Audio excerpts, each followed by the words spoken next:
हमने देखा कि चंद रोज कबल मीनार पाकिस्तान में एक वाकया पेश आया। आयशा इकराम नामी खातून, उसने उसको हैरेस किया, लोगों ने बज़ाहिर जो इल्जामात लगे वहां पर लोगों पे, और उसके बाद तहकीकात हुई, लोगों को अरेस्ट किया गया, इन्वेस्टिगेशन हुई। तब बहुत से लोग ये बात कर रहे थे कि ये प्री प्लान्ड है। अब वो चीज सामने आ गई है, एक्सपोज हो गई है। हुआ क्या है, क्या स्टेटमेंट दी आयशा इकराम ने, उसको जानते हैं। और उसके लिए मुझे टेलीफोन पे ज्वाइन किया मलिक मुश्ताक ने, नुमाइंदा 7 न्यूज के। मलिक साहब अस्सलाम वालेकुम। जी मलिक मुश्ताक साहब, क्या तफसीलात हैं, क्या क्या आयशा इकराम ने आज जो पुलिस के सामने पेश होकर?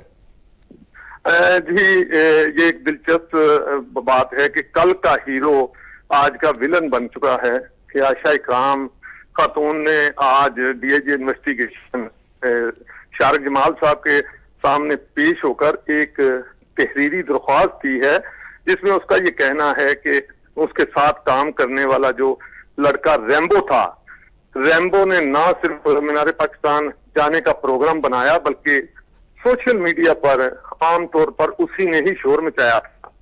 इसके अलावा उसने कहा कि मेरी नाजेबा वीडियो और तस्वीरात रैम्बो ने अपने साथियों के साथ बनाई हुई थी, जिसकी वजह से वो मुझे अक्सर ब्लैकमेल करता था और मुझसे पैसे भी लेता था।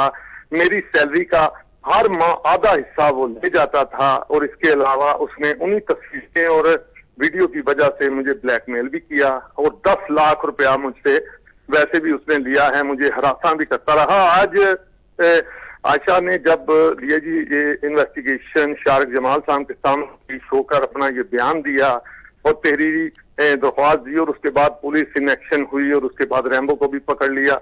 चूंकि ये सूरत हाल इस तरह से है कि पहले से 400 बंदे के खिलाफ एक FIR दर्ज हुई थी, उसके बाद लोगों को बुलाया गया, पकड़ा गया पुलिस की जानिब से, अदालत की जानिब से तकरीबन 100 से ज्यादा लोगों को छोड़ भी दिया गया, क्योंकि शनाख्त परेड जब हुई थी तो अदालत ने ये कहा था कि लोगों के नाम सामने आए हैं उन्हें रखा जाए, बाकी लोगों को छोड़ दिया जाए। अभी भी मुकदमा जो है वो जेरे तफ्तीश है। नहीं तो मलिक साहब, अब तो ये चीजें क्लियर हो गई कि वो लोग तो बेकसूर थे बज़ाहिर। अगर उनमें से चंद लोग जिसको रैम्बो ने बुलाया हुआ था, उनके अलावा बाकी लोग तो फिर बेकसूर थे। तो अब पुलिस ने सिर्फ रैम्बो को अरेस्ट किया है या आयशा के खिलाफ भी कोई कार्रवाई हो सकती है? क्योंकि कहीं ना कहीं इस सारे प्रोसेस में जिसमें मुल्क की बदनामी हुई, आम लोगों को, जो आम शहरी थे जो उस मकसद से गए ही नहीं थे वहां पे, उनको परेशानी का सामना करना पड़ा। तो क्या आयशा के खिलाफ भी कोई किसी तरह की कोई कार्रवाई करेगी पुलिस? जी बिल्कुल, चूंकि डीआईजी साहब के पास पेश होकर जब अब तहरीरी दरख्वास्त दी और उसके बाद फौरी तौर पर पुलिस रैम्बो को गिरफ्तार भी किया। और ये पुलिस का ये कहना है, देखें अभी मेरी बात हुई कि इन्वेस्टिगेशन ऑफिसर थे, उनका ये कहना है कि आयशा कोई दूध पीती बच्ची नहीं थी कि जिसे पकड़कर जबरदस्ती ले जाया गया या उसको रैम्बो ने मुकम्मल पर उसे हाथ से पकड़ के वहां कर ले गए मीनार पाकिस्तान। और वहां पर जो मामला हुआ वो पूरी तौर पर रैम्बो ने अकेले नहीं या उसके साथियों ने प्री प्लान नहीं किया हुआ था। जबकि अब जो इल्जाम लगाया जा रहा है वो सारा पलंदा रैम्बो पर डाल दिया है कि रैम्बो ने सारा कुछ किया है।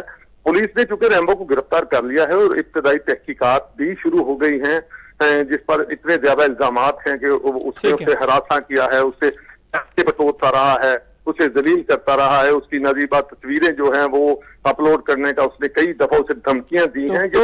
ऐसा कोई कंटेंट पुलिस से को बरामद हुआ है रैम्बो से?